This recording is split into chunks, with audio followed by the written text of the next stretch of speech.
Here she is off to the referendum on her life. So if you're not subscribed, please do so. And back to past me, where you can see more of what exactly is happening with this and why we're here. Hello everyone, welcome to this one. So we've got some really bad news. So my MOT is due in about 15 days. This lovely thing, after having all that money spent on it. So we obviously we all know about this. I did this years ago, and basically it's gone through here. So what has happened is basically I didn't have a jacking pad there, so there was like every time you drove over any sort of muck or dirt or anything like that, you would get it all going up here, and it would eventually sit inside of the sill.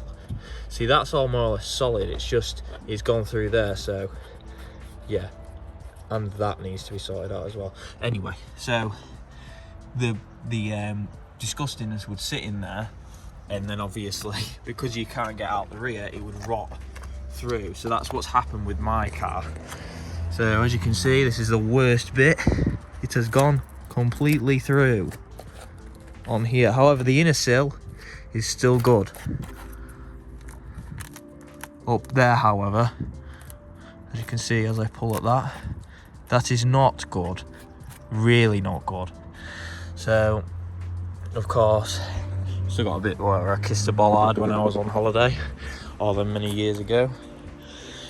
Better times for this car especially.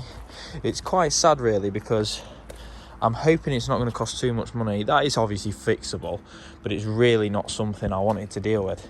And on top of that, I was driving it the other day, and the ABS warning light came on, and it turns out it was the back sensor. So I had to pay for that to be done as well, because I don't have anywhere too suitable to do it at the minute, and I'm kind of in a rush. So I paid for someone else to do that, and they had to basically, my key. Oh, another positive though, besides the doom and gloom, I actually have the Rover key for this, which I'll show you now over this. But I'll just unlock it. Door. Oh, this is the Duff door in it. Right, so luckily it was that back side. So they basically had to take this part of the seat, flip the whole seat forward, and then obviously sort that out. The blue connector is located under the seats, which is really, really annoying and really irritating, because if it wasn't, I would have just done it. Luckily there was nothing weird, like any hubs or anything that needed replacing. Nothing too odd. But at the end of the day, it's just money, isn't it? £180 for that. I've been quoted £250 so far for both of these. I know Tom Force does it for one a corner, but I've been super duper busy. Well, he does it for 300 a side. Been super busy, so I didn't end up going with him. Because it's so far away, I was a bit miffed, but I need to check. Tom, if you're watching, sorry, I probably haven't had a chance to have a look through my messages. But yeah, unfortunately, well, it's not looking too great. I mean, just look at that. I've never really had sort of a daily where the sill's gone. I mean, that can just be ground down, that's whatever. But under there, I think all the way up to about here is what he's going to have to deal with. He'll probably just cut all that out, then weld a new piece in and sort it out. But as you can see, that is not good. At the end of the day, I think that's just stone guard actually. That's what I'm pushing in there. But under that, it's just horrific. I know you can buy new ones of these. As you can see, there's some of the muck and stuff and dirt that's finally dried out. And this on my sleeve, by the way, that is just crap from cars and stuff that I've been wiping all of my sleeves. Yeah, it's not good, is it? So we're a bit stuffed for now anyway, until we find out exactly how much it's going to cost. But up there, it doesn't actually move, which I'm very pleased about. But look at that hole, it's so sizable. Yeah, that's horrific. At the end of the day, that would not have got through an MOT. Look at all that. There's just so much of it.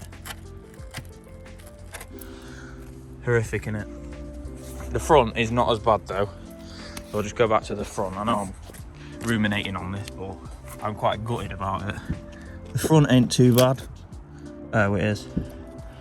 Well, let's hope this ain't curtains. This bit is all still solid, which is good. That I want that sorted out as well though. There's feeling a bit crunchy, but I reckon that'll be fine. Here's not too bad. It's just, you can tell obviously that that's gone through. But the actual block, the bit that supports where that jacking pad is fine. I've just put my finger on that up in there. I'll see if I can put my torch on and show you a bit better of a view. There we go. You can see it's all fairly solid in there. With an endoscope. Yeah, it's not too bad. Like I said, that's all fairly solid. What I'm going to do as well is once he's done it, we'll go to the back side as well. We'll show you a torch up here. But this is a big thing. Check your bloody jacking pads. Make sure if you haven't got them on, don't have them on. If you have got them on, have them on. It does look fairly alright in there, to be fair. It does look okay. Can we hit the full phone in? Yikes, that is gory. It doesn't look too bad. If I just put my finger through there actually and try feel at that. Yeah, that's not. The actual structural part of the inner sill is not too bad. That is just horrific though. Look at all of that. All that muck. Just been sitting in there for all this time. Because he's going to have a field day when he has a look at this. Well, he's already seen it and he already thinks it's a bit horrific. But it ain't too bad. Again, it's not. Ow, shit. Hurt myself. It's not the worst. Watch a man dig out his sills for a bit. It's not the worst. It cost us about a decent couple of quid to sort the SD1 out. Obviously that had a massive hole in it though. That's a sizable hole, but it's not too horrific. But yeah, the main thing is obviously just getting this thing so it can go back on the road.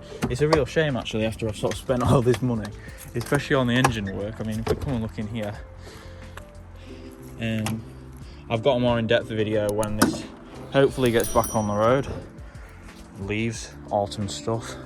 So it'll be a sort of a video on all the mods and stuff that I've mods, improvements like the spy hole for the plenum, those pads that go there, well, that go on one side that Glenn's put there for me, a few other changes with it. That's from a BMW. I like it being black. That's from a BMW. I like that being black because it's an M47 as well. So got this reinforced hose because mine was absolutely terrible. It was literally like holding a wet flump. So this one is reinforced. It's from, I think is it Alistair? I can't remember who I got it from. I'll link his eBay and I'll put the eBay up on the screen here because he did a great job. He also has the two-piece ones that come with the Mark 2s and the later Mark 1s. But in general, the engine bay and mechanically is doing very well. Of course, it's had every single thing changed. Inlet manifold, PCV, air filters, a pipe cross one. We'll go into the benefits of that in another video, which is coming soon, obviously, after we've got the verdict to this. This has improved it as well, intercooler O-rings, clean the intercooler out, new 3-speed fan. What else have we got? Obviously, we've had our transmission flushed and changed. We've changed the pipes that go to and from it because we've got the old style air blast cooler because this is a pre-project drive car, and we've had the belts all done and the crank pulley done. I'm gonna do a big tally about exactly how much this has all cost me because I think it's a bit ridiculous now. But we love them, don't we? So we'll be all right. Luckily though, this side is not bad, and you know why? It's always had jacking pads in. If we just go to the back, see what I mean? There's a summit coming through a bit there, but I think actually that's like a little drain hole, and what it's done is it's just gone through. If anyone knows, let me know, because that's a bit weird, because that is a perfect hole. Never known a perfect rust hole before, but this side is actually really, really good. Of course, we spent a lot of money on these bloody tyres as well, 450 quid. And we're at this point, and then we've got the head unit. That was like 300, 260. something like that.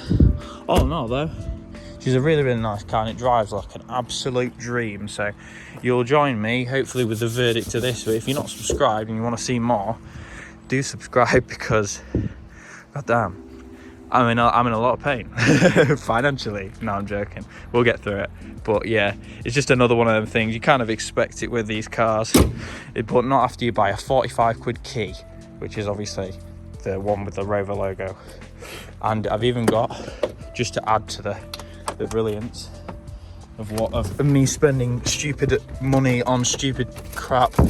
Well, not stupid crap, it's brilliant crap actually. We have the embossed Rover handbook. Absolutely solid. So yeah, we've got 2 handbooks now. But yeah, at the end of the day, she is what she is. She's been driven so friggin' much and is heavily relied upon by myself and everybody else. So I think, you know, when things go wrong, I'm not too fussed about it. And it still costs less than a financed Corsa anyway, so who cares? And the community is insanely brilliant. The hype around these cars is just going insane because everybody loves them and they're finally coming into their own. So thank you guys. Cadillac logo, if anyone knows how to change that, by the way, I've changed it but I can't get the Rover logo to work, so if anyone knows how, let me know. But yeah, I've tried the menu and everything as well. But anyway, thank you for watching. Keep watching, and for an update on this, you'll have to wait probably a week, because we've got the SD one on Thursday and then we've got this on Tuesday, I hope, if it's sorted out. So cheers guys, bye.